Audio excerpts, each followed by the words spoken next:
So right after you eat these meals, you have energy. But the energy lasts a very short period of time, and you're hungry much sooner. And then you have to eat again, and then you have to eat again, and then you have to eat again. It is a lot cheaper to go eat fast food. I mean, definitely, you can buy a hamburger for cheaper than you can buy an apple. That's very sad, because you're telling me I have to pay more in order to eat healthy, and I can pay less in order to get fat and to make you rich, or for something that I might die off of. It's unbelievable. The poorest people in our country are the fattest people. We've done something completely wrong here.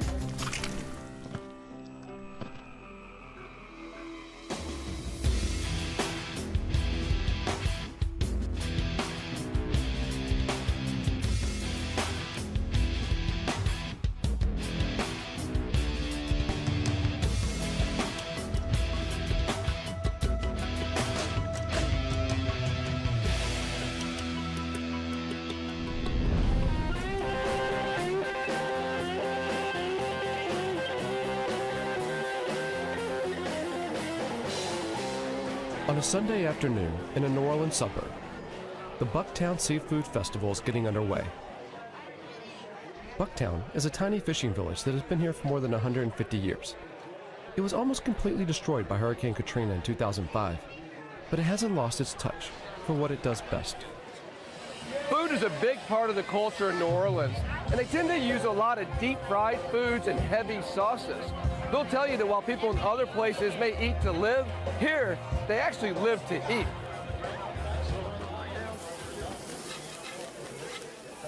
With New Orleans, most of our food begins with what we call a roux. And a roux is a combination of flour and oil. And that's the basis for most of our sauces.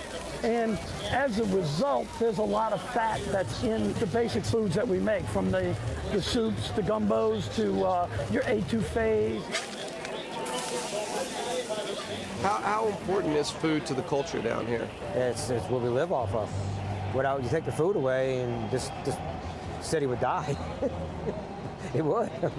It's all about food and drink around here. You know, the certain way we do seafood, you know, the certain way we fry. I mean, like these guys behind us, the way they fry, the way we take whole onions and, you know, we fry all kinds of stuff and make it taste good with the extra spice and throw it the extra kick. That can't be good for you. Nah, it can't be, but it sure tastes good. Have you ever seen anyone eat one of those? You know, when I was younger, I used to be able to eat one. I couldn't touch a half of one now. It's a big sandwich. The high-fat, deep-fried food culture here is delicious, but has deadly consequences. Look at our diabetes and high blood pressure and heart disease. Like, these are major killers. Wendy O'Neill was born in New Orleans. After Katrina, she says, it's even more difficult to access good food. It's definitely harder and harder to make food choices. I mean, just with having less time. I do a lot of fast food, and I actually hate fast food. I don't like the way it tastes, but I'll eat it because it's cheap and I can get it on the run. Typical day for me, let's see. McDonald's for breakfast, McDonald's for lunch, McDonald's for dinner. We ate McDonald's all the time. We ate the trashiest stuff. For Sidney Impestado, weight has always been an issue. He's down now to 170 kilos from nearly 200. It's been a difficult challenge for his family to endure. Somehow we see an internal medicine doctor who has a plan that we can go to, and but you know, the prescriptions that he really needs we can't afford, and the specialists we can't afford to see, the kidney specialists, and so yeah, it's not a good situation. I don't want to be the fat guy that was just another typical fat guy who died and, well, we loved him. I wish he would have lost weight. He would have been skinny and he would have lived. I don't want to be that guy. Don has reached the point with Sidney that she believes an operation that would constrict his stomach with a band may be his best hope. But no insurance company will give him coverage because his obesity is considered a pre-existing condition. You know, it is a radical approach, but if he can't get it soon, his body will not be strong enough to even have that done. Don and Sidney aren't alone. Consider the facts. 2 out of every 3 Americans are overweight, and that number is expected to rise to 3 out of 4 by 2020. The United States is the world's fattest developed nation. with an obesity rate double of that in many European countries. 1 in 3 Americans is expected to have diabetes by 2050. Minorities have been even more profoundly affected. Blacks have a 50% higher prevalence of obesity, and Hispanics 25% higher when compared with whites. So how did it get this way? Obesity rates have been going up very rapidly in the United States, but really only since about 1980. Before that, they were constant for decades. A change in the way our federal agriculture policy worked, which went from paying farmers not to grow food to paying farmers to grow as much food as they possibly could. And the result of that was an enormous increase in the amount of food available in the country for consumption. Portion sizes went up as well. Fast food servings are 2 to 5 times what they used to be.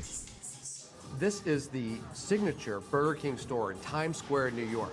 This particular meal has somewhere around 3,600 calories. Look at this. It would take around 18 hours of exercise to burn off this many calories. I mean, I still remember there was a Coke machine in the teacher's lounge of my elementary school, and it had these itty-bitty little bottles. I think they probably were 8-ounce bottles of Coke. And now, I mean, it's the average portion that you see if you went into like a convenience store would probably be a 20-ounce bottle that's sold as a single serving. American food policy doesn't happen in isolation. There are many moving parts that make up a complex puzzle. Large government agencies, multinational corporations, and of course lobbyists who try to shape the country's food policies that comes out of Washington. For government to try to force changes, to dictate to consumers in a free society what they do is there's not a good record of that being successful. All of this goes back to Congress. And if you want to do something about public health in America, what you really need to do is to change election campaign laws so that these big corporations aren't paying for congressional elections. That's the source of corruption in American government. 2 out of every 3 food stores in Harlem is what's known as a bodega. Now, these aren't grocery stores. They're more like corner convenience stores. So rather than having fresh meat and fresh vegetables, they tend to have a lot of processed foods, sugary foods, and especially sodas. The city of New York has identified sodas and other sugar-sweetened beverages as one of the main causes of obesity. In an attempt to improve health and decrease consumption, the city has requested a 2-year ban on allowing recipients of food stamps, or SNAP, to purchase the drinks. The SNAP program is really not designed to purchase a person's entire diet, but it's designed to give them more money so that they can afford nutritious foods. And I don't think anyone in this country would argue that sugar-sweetened beverages are nutritious foods. While the request is being considered by the Department of Agriculture, the beverage industry is fighting back. It'll add $5 to these drinks. That's not pennies, that's serious money. New York has fought a similar battle once before and lost when it tried to implement a soda tax earlier this year. We can't afford. No to the beverage tax. The American Beverage Association spent more than $10 million on their ad campaign defeating the bill. People are entitled to treat themselves at a certain level. But are they entitled to treat themselves with government money? By as all opposed means, to their own money? By all means, because soda is not the sole culprit of obesity.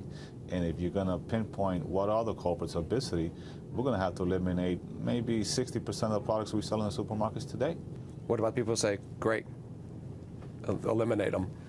Well, then you have to do that across the board, but the American food landscape is going to be totally different than what we know it today. One drink for sale at the supermarket is Chubby.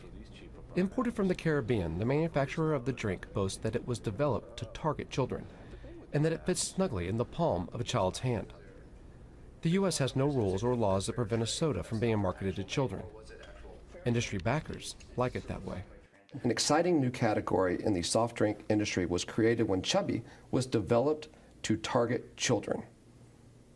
That's a terrible idea. But, I mean, when was the last time you were able to see little Chubbies? First of all, here's little Chubbies. It's bought in Washington, D.C. They make it small for the kids' hands. I'm not going to defend little Chubbies. This is the kind of poor practice that shouldn't be occurring. Should it be regulated? Should it be regulated? Mm-hmm. Yeah, it's about 7 donuts worth of sugar in that. So, let's see, it doesn't They don't put the nutritional information on the bottle. Oh, well, then it's on the container if it's on the package. Otherwise, it's not legal to be sold in the United States. I don't know where you got it. Tell me about it. Got that in Washington, D.C. Okay, well, I suspect you should probably But you can call get the their company. nutritional information off their website. Okay. 30 to 34 Well, I'm grams not of going to sugar, defend it. depending on the flavor. I'm just not going to defend it. That's a terrible practice. Should it be regulated? Should it be regulated? Mm-hmm. Should children be protected from that? Protected? Mm-hmm. That's what parents are for. For many Americans, economic times have never been worse. But for fast food companies, they've never been better. While 1 in 8 Americans rely on food stamps, the stocks of Taco Bell, Pizza Hut, Kentucky Fried Chicken, and McDonald's are at all-time highs. For consumers, stretching their recession dollars to buy healthy food has been tough, especially when chains like Little Caesars offer a large pizza for only $5. Or the McDonald's McDouble, their double cheeseburger goes for just $1. Your mother gives you $5. You want to make that stretch, you understand? You're going to McDonald's, you're getting a McDouble, and you're getting you some fries. And then you're going to go to the store and get you something to drink. That way you still have at least $1 or $2 to maybe buy you some chips a little later. Growing up, I had home economics in school, and so they taught you what a healthy plate looked like. You had a starch, a protein, a vegetable, and I think that's the information that children don't have. And because they see in their environment unhealthy food and they see it's cheaper, it's being consumed by everybody, they don't think about an alternative. But if you gave them the education, maybe they would have the information to make the alternative choice, the healthier choice. Are you ready? Yeah! Are you ready? Yeah! Well, this was a really up-tempo song. At the Thurgood Marshall Lower Academy, an elementary school on 151st Street, Everybody get your beatboxes ready! an experiment is underway to fight back against the array of bad food choices in the community. Dr. Olajide Williams is a neurologist at Harlem Hospital. He's developed a program that harnesses the power of hip-hop music to teach children about healthy food choices. Hip-hop is a social epidemic amongst the youth. Hip-hop is the life form amongst the youth. One thing the program teaches is menu board literacy, the ability to read a food label. Serving sizes, recommended sizes of food or drink. There are ranges on the menu board, there are inches and sizes, and it's very, very complicated. And we also would like you to take the messages that you've learned in our Hip Hop Health program to your parents, to your grandparents, to your friends and your family members, and teach them about calories. Dr. Williams knows that the odds are stacked against him. Nearly half the children in Harlem are overweight or obese. And his message has to beat out a well-oiled, well-funded fast food industry that spent $4.2 billion on advertising last year. We are up against an incredible enemy, for lack of a better word. You know, fast food industry makes money. TMALS, stop us, hit it.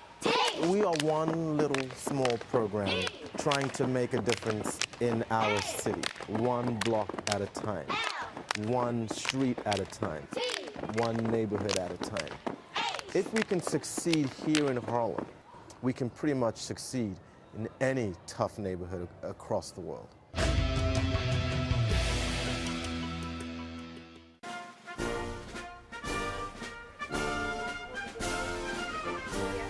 It's media day at the White House, and journalists from around the world are clamoring to see Michelle Obama's kitchen garden. She's decided to make healthy eating and exercise the centerpiece of her role as First Lady. We have to eliminate food deserts in this country, and we need to do it now. You don't need to travel far from the White House, just a few miles, to find what Michelle Obama describes as a food desert. Plenty of liquor stores, but no fresh food. Southeast D.C. has one of the worst obesity rates in the country. The food that you put in your body can either heal you or kill you. On a Saturday morning, the Ward 8 Farmers Market is a small oasis in an otherwise barren food landscape. Know what you're doing now. Yes. Lauren Vanderpool, a Washington, D.C. native and vegan chef, is giving a demonstration, teaching residents how to make a raw food salad. So, this is a raw food dish, and now raw foods are good because when you cook your foods, a lot of times the enzymes and the nutrients are released into the water. I was born in Washington, D.C. I was raised in a food desert, and people just don't know. People just don't know. They haven't been exposed. They haven't left Southeast. We're done! they're used to what they've been exposed to. And what they've been exposed to is liquor stores, corner stores, and carryouts. Chicken wings with mumbo sauce, hot chips with blue juices. If all else fails you and you can't find the small jugs of the blue juice, we always have access to the gallon of the blue juice. Look at that. So that's a gallon of blue juice. Snow Mountain. Ridiculous. Artificially colored and artificially flavored. How would you describe the health of people who live in environments like this? Where we are right now in D.C., which is Southeast Ward 8, is statistically the most obese place in the country. There's something wrong with that being in the nation's capital, something extremely wrong with that. What I find is that when you're eating foods and there are no nutrients in it, you're going to want to eat more because your body is not recognizing the nutrients that you're needing. So you're going to keep on eating. Your body's intelligence says, well, let me keep on eating to try to get some of these nutrients, but you're not getting any of it because you're eating fried foods, you're eating dead foods, you're eating foods that have no life. This is the United States Department of Agriculture, or USDA. It represents the American food industry, everything from small farmers to chain restaurants. And in doing so, it helps them sell more food. But it also puts out the dietary guidelines for Americans. And for a nation facing an obesity epidemic, eating less food could be the only way out. So how can this one department represent these conflicting interests? The USDA, whose historic role has been to promote American agribusiness, is now also in the position of promoting healthful diets. And that was never a problem before obesity became a problem. It was only when dietary advice needed to change to encourage people to eat less that the USDA came into conflict. And those conflicts have played out over the years. Can you give an example? Well, the dietary guidelines for Americans, which is the advice that the government gives the people about what to eat, it never says eat less of anything. I worked very hard on setting up the first review process for those to be sure that scientific authorities were calling the shots. John Bodie was the Assistant Secretary of Agriculture for Food and Consumer Services during the 1980s. Now he's a lobbyist representing clients like Kraft Foods and McDonald's. It's what's known as the revolving door between the food industry and the government agencies meant to regulate it. For example, Michael Taylor was an executive at the agricultural giant Monsanto before taking a senior post at the Food and Drug Administration. Or Catherine Wotecki, who left the USDA in 2001 and later joined Mars, the candy company that makes Skittles and M&Ms, and then was brought back by President Obama this year to the USDA. And so the revolving door, that causes some concern. That's understandable. The notion that our government officials would one day be a government official and the next day basically selling their influence. And so stepping out for a year, I think that makes good sense. And those restrictions, enough, though? I mean, don't you still have the relationships? Those restrictions have been extended, and so they're now longer. They're now longer? Yeah. Well, do you know what they are now? I'm sorry, I don't feel comfortable trying to recite what they are now. Listen up, America. The Cheesy Bites Pizza is back. In 2007, Pizza Hut came out with Cheesy Bites Pizza. As you'd expect, it's high in calories and saturated fat. What you may not suspect is that some of the support for it came from a surprising source, a trade group overseen by the USDA. Is there a conflict of interest when you're representing the cheese industry and you're representing the nutritional interest of Americans? Well, I wouldn't presume to speak to that because that's not my particular area of expertise. I will tell you that the Food and Nutrition Service, a part of USDA that tries to encourage healthy eating in a school setting, has never taken it more seriously than we do today. We pressed Julie Paradis about this several times. Okay. Thank you. I'm just not going to be able to answer that hard question. Today, the USDA is celebrating the opening of a salad bar at an elementary school in Washington, D.C. It's a step in the right direction for a school system that has one of the highest obesity rates in the country. 43% of the students here are either obese or overweight. This is very, very atypical of what you see in the school system. Mostly it's processed, high in sugar food. Cahal Armstrong is an executive chef and owner of a local 4-star restaurant. He took an interest in school food when the White House chef personally asked him to make a visit. Yeah, we visited Tyler Elementary on Capitol Hill, and we went into the cafeteria and went into the refrigerators and the freezer, and inside the freezer they had this box of turkey sandwiches, and it's turkey sandwich for breakfast, and it had about 100 ingredients in it. We were so shocked. I took a photograph of the ingredients that were on the label. Wait, turkey sandwiches like meat, bread? Meat and bread, the last time I checked, and bread has 4 ingredients, sometimes 5. So then the kids... Why do they do this? It makes the food cheaper. Ed Brusky was shocked at what he found when he volunteered in his daughter's elementary school cafeteria. So I went in and expecting to see food cooked from scratch, and here comes all these frozen beef crumbles and tater tots. Ed started taking pictures of the food for a new blog so that parents could see what their kids were eating. It was mostly processed food. That's partially because the USDA diverts raw excess food to large companies that return it to schools in the form of patties, pizzas, and nuggets. It's all about money and the so-called value-added products where corporations can somehow get between you and real farm products and whip it into something that they can make money off of. I mean, that's really what it boils down to. Our health versus their money. What do you suppose it is? Seeds. Ed works part-time at a private school in Washington, teaching children how to cook and enjoy food. He's seen real changes in the D.C. public school system. Less sugary foods and more fruits and vegetables. My feeling is that school food is important because we're perpetuating a culture of junk food that is literally making kids sick. The U.S. government says the current generation could be the first in history to have a shorter lifespan than their parents. The forces driving the obesity spike in America may be complex, but they're not unknown. The question is, who's profiting from the current situation? Clearly, not the children. I think it comes down to money, and I think it's a complicated, multi-layered problem, and I think it's something that's perpetuated itself throughout the years, especially for people of color. To be in a very poor urban area is not exactly a choice. Your money dictates that you need to live there. And the same thing with what you buy to eat. You buy within your means. The economics of our food structure are completely working against public health. I mean, you almost couldn't have designed a worse environment where you take your least healthy products, things that are high in sugar and fat and salt and highly processed, and you make them significantly less expensive than your most healthy products. And a lot of families are just in that financial situation where cheap food is so heavily subsidized, so falsely inexpensive, that they just don't know any better, And I tell you, once they find out what we've done with their food system, what we're doing to their children, hopefully they'll be up in arms about it.